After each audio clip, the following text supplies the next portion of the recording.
The man is homosexual, don't joke around. And the other leaders, please come. I think the president will stand somewhere in the middle, or do we put them to the front for a picture? I guess so. Just come to the front.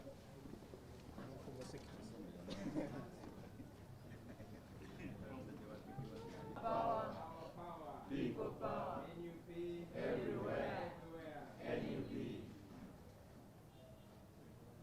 Okay, thank you. Bonna abannondo okubeera pulezidenti waabwe njagala okwaniriza okusalawo kwa paliyamenti y'amawanga ga Bulaaya gonna ey'okugaana okuteeka ssente mu kaweefube wa pipeline etwala oil waffe Tanzania n'okudiscouraginga oba okugaana kampuni eziri matwale gaabwe okukolagana ne Mwai Museveni nga bazimba eyo pipeline. Era nga batunuulira ensonga zino wammanga batunuulidde ku nsonga y'obutonde nene okusingira ddala ne batunulira ku nsonga y'eddembe ly'obuntu eririnyiriddwa nga mwe muli abantu abagobeddwa ku mataka gaabwe abasukka emitwalo 10. Mujja kujjukira nti abantu abasukka emitwalo 10 bagobeddwa ku mataka gaabwe ate nga basinga bagobwako na kibuli. Munajjukira nti gavumenti ya Museveni engeri gyeri ey'ababbi bwe bamanya nti wano wanaayitawo ekkubo bo bennyini basooka kweguza ttaka ly'abantu ne babagobako ne bajja ate ne baliguza gavumenti ku ssente nnyingi. Kati nno yiyo enkola gye bakoze ne Bunyoro. Naye njagala obategeeza bannaffe ab'e Bunyoro nti ekyo twakikozeeko.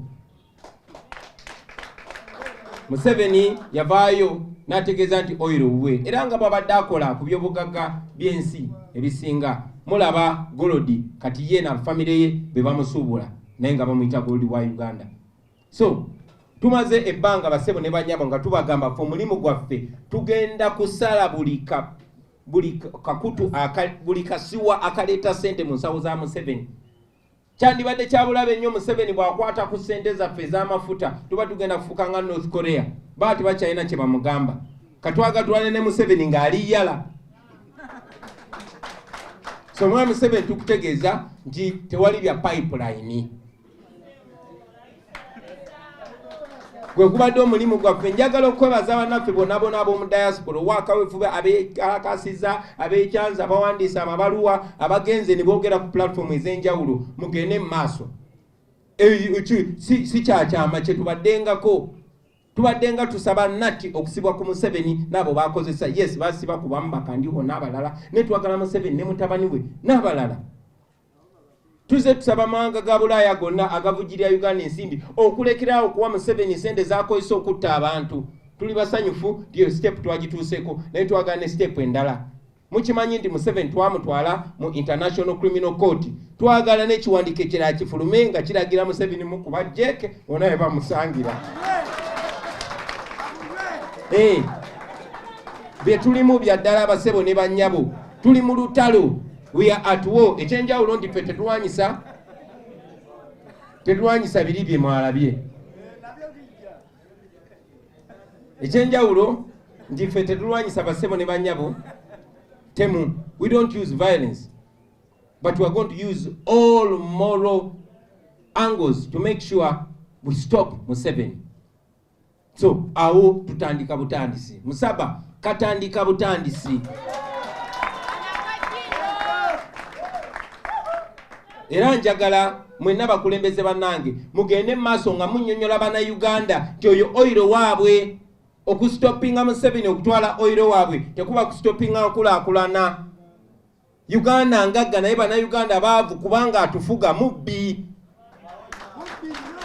Nali nyumya ne mukwano gwange Omufalansa omu n'angamba you don't have a president, you have a thief. Oiro baali batandika dda n'omusimogolayo n'omutunda mu mankwetu. Mumanyi bulungi nnyo nti ebikwata ku oiro ebikwata ku by'obugagga bwaffe tetubimanya. So kiba kyabulabe nnyo emmaali y'eggwanga okugwa mu mikono gya Museveni kuba si ye pulezidenti. Kiba kyabulabe nnyo emmaali y'eggwanga okugwa mu mikono gy'omuntu. Nja kwebaza n'abakulembeze bannange mwenna abatuweeseza ekitiibwa yonna gye mutuula. Gye buvuddeko nabasaba musindikireyo Honorable Ssenyonyi omutwalo olw'okukwatanga agabbi era mbebaza mwena abamusindikidde omutwalo naddala abantegedde bw'oba wasindise gwe Uganda weebale nnyo naye tommanja kuba nze nadde ntegeeza gwansindala naye mwebale nnyo mwebale ddala bassebo ne bannyabo. Olwaleero njagadde kwogera ku nsonga 3 oba 4. Ensonga esooka njagadde okubategeeza nti ku ntandikwa y'omwezi guno nagenda mu kibuga kya Italy ekya Venice nenvaayo nengenda mu nsozi za Telluride eyo waliyo film festival era nga twali tugenze kutongoza film oba documentary eraga olugendo lwaffe nga bwe lubadde bukyanga twesobolayo kutandika kulwanira ddembe lyaffe na nkyukakyuka mu ggwanga lyaffe Uganda. Okusingira ddala eno documentary film eraga ebizibu n'okutulugunyizibwa n'obwannakyemalira n'ettemu n'ebikolobero byonna byonna ebikoleddwa ku bannayuganda nga bikolebwa mwami Museveni. Twabagamba nti ffe twajja kulabisa Museveni bassebo ne bannyabo ate omulabisa mu buli sitayiro yonna yonna esoboka. Museveni amaze emyaka mingi nnyo ate tulina okimuwa abadde musajja mugezi, in fact abadde muyaaye. Museveni amaze emyaka mingi ng'afeera abazungu ng'alina ekifaananyi kyateekawo ekirungi ennyo.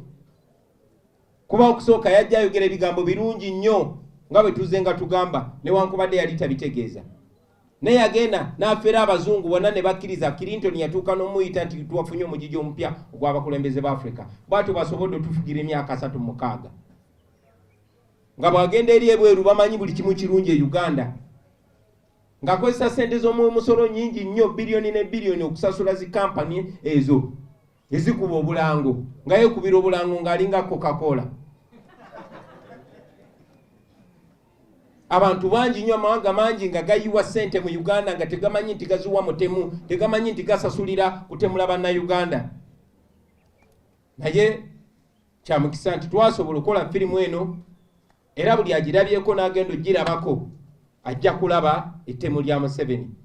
Buli agirabyeko tayagala kulaba ku Museveni. Era nga bwe twabasuubiza tugenda kwambula ku Museveni paka akomonda akasembayo. Bategeeza nti omukutu gagadde gwe bayita National Geographic gwe gugenda okugiraga ensi yonna. Museveni talina waagistopingira nti musaleko internet, musaleko simanyi TV eno nedda. Egenda mulabisa mu buli ango, buli wamu. Ekyo tukyenyumirizaamu nnyo bassebo ne bannyabo. Eno documentary basooka giyita Bobi Wine Ghetto President, naye National Geographic n'abekenneenyi bagirabye ne bakyusa ne bagituuma The People's President. So temulekera okulabisa Museveni. Yamala ebbanga ngezaako balaga nti byetwogera byetumulabisa tebikola amakulu. Bikola amakulu mangi nnyo bassebo ne bannyabo.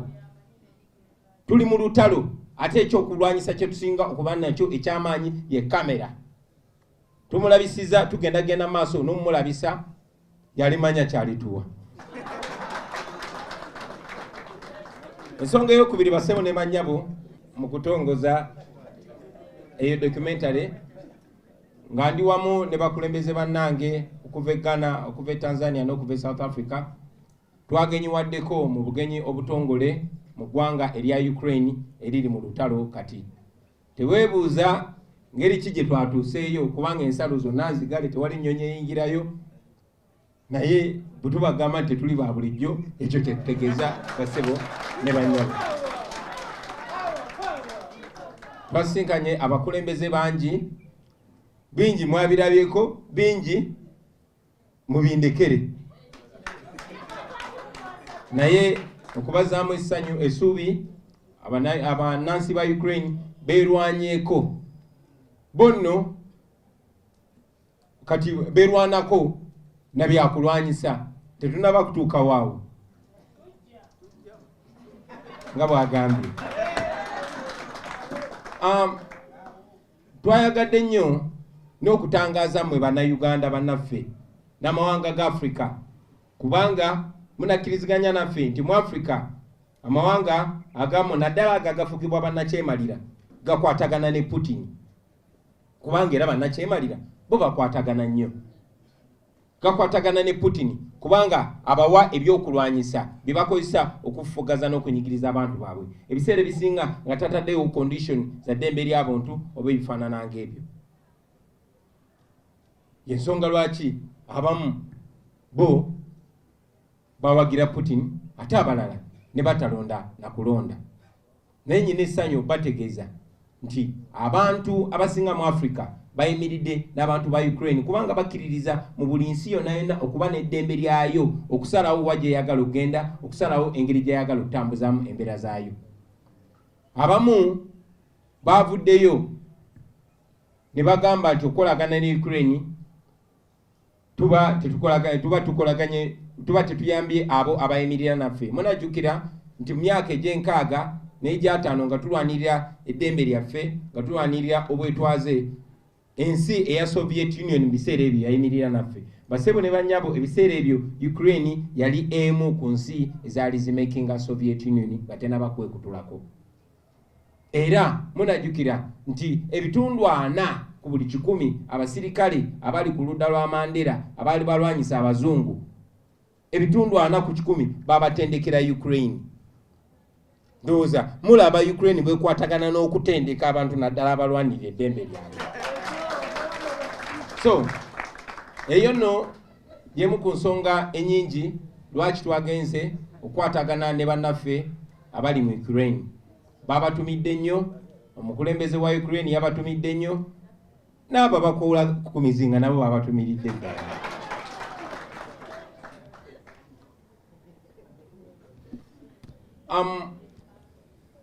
Ensonga endala basebo ne bannyabo gye twagadde okwogerako, njagadde ku lwange ne ku lw'ekibiina kya National Unity. I salute all of you comrades that have made us proud in all the offices that you sit in. Recently, I tweeted and asked some of you, abalina omutwalo bagumpere Honorable Jayes. Abamu bangambye mwagumadde naye simanyi mutwalo ki gwe mwamuwadde. Gwe Uganda. Bomba mwamuwadde gwe Uganda temummanja, nze nawadde ntegeeza gwe Ukraine. But I thank you, ladies and gentlemen. Today, I would like to address you on 3 or 4 main issues, ladies and gentlemen. At the beginning of this month, I traveled to Venice in Italy and later on in the Telluride Mountains in America. We had gone for the official screening of our new documentary film called Bobi Wine, Ghetto President. Although National Geographic, which is now taken over its distribution, has renamed it The People's President. The documentary, ladies and gentlemen, chronicles the details of our struggle since we started practically taking on the dictatorship. But most importantly, it highlights on the horrors that the people of Uganda have suffered under General Museveni. Never has it been done in Uganda or even in Africa to, in a detailed way, document the realities that the people are going through. You will notice that General Museveni has been very smart. He used the word siasa when he had just come. Some of us didn't understand because we were too young. But Museveni was smart, very smart in painting a rosy picture about his rule. Internationally, he was, the benevolent dictator, to the extent that some leaders, like President Clinton, called him the new breed of leaders in Africa. They didn't know the kind of brutal dictator that Museveni was.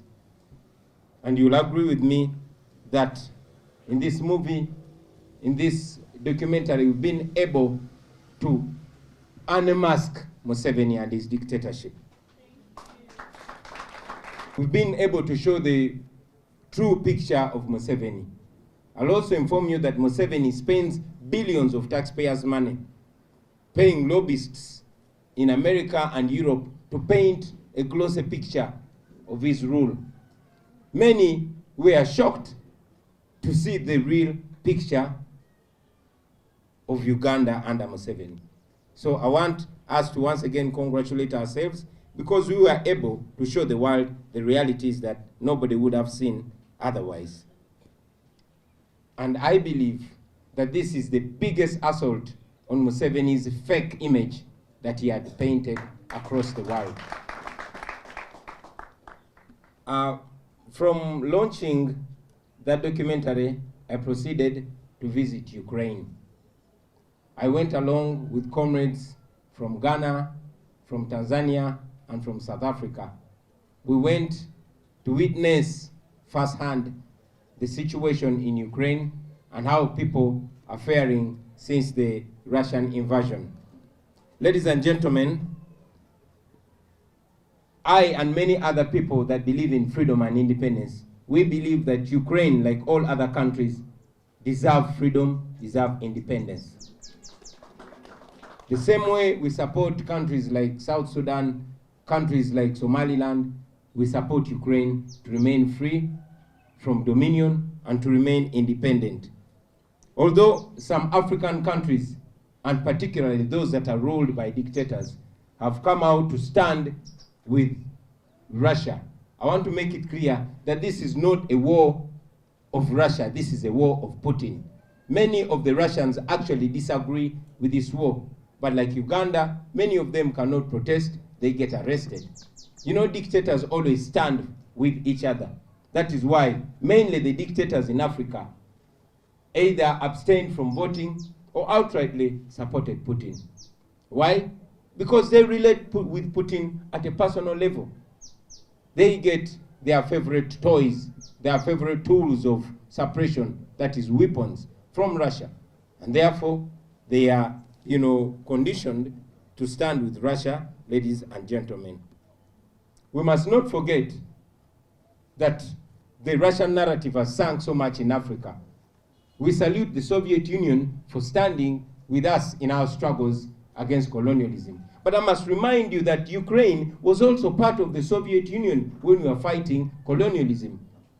So when we stand with the people of Ukraine, I've heard some regime propagandists claiming that we are not standing with the people that stood with us during our struggle for independence. I will remind you that in particular, the freedom fighters of South Africa, in particular the armed wing, the Mkonto Usizwe, 40% of them were trained in Ukraine in their struggle for freedom in South Africa.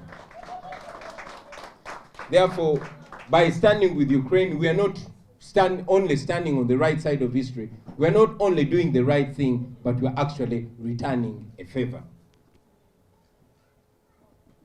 Ladies and gentlemen, most importantly, I, on behalf of the National Unity Platform, want to welcome and thank the European Union for the resolution they passed deterring the oil companies under their influence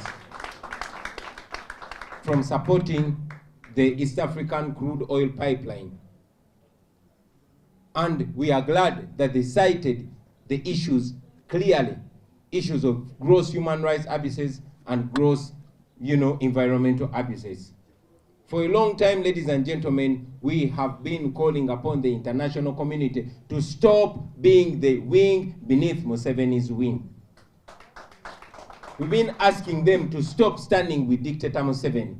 You all remember that the EU Parliament passed a resolution condemning the rigged election of 2021. And this is yet another prayer that has been answered. We know that we need our oil. We know that that oil is supposed to change the lives of the people of Uganda. But we also know that General Museveni has said it not only once, that that is his oil.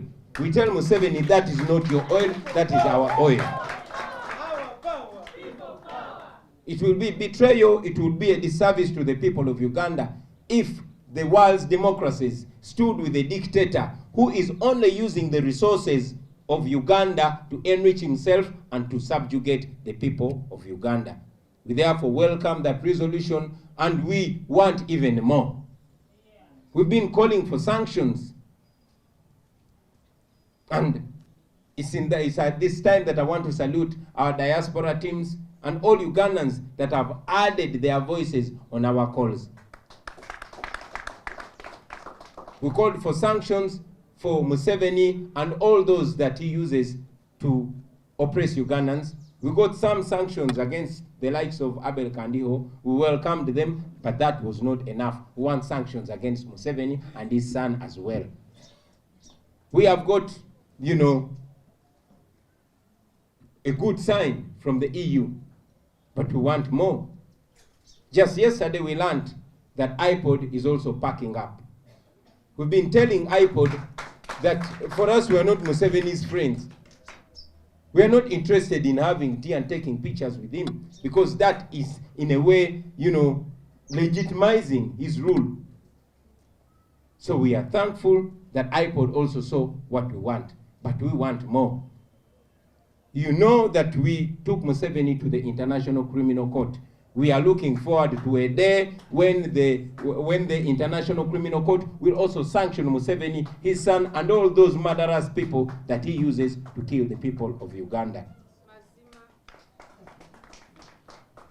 Ladies and gentlemen, while those are very important issues, I will not forget to mention that today is a full year since our comrade MPs, Honorable Sejirinya Muhammad and Honorable Alan Sewanyana, are incarcerated with no justification whatsoever. We continue to call for their release.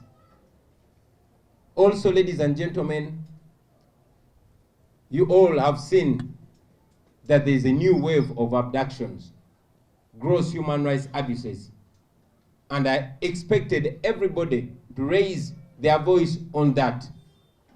No wonder that the EU Parliament has cited gross human rights abuses. Forget those that have been evicted off their land.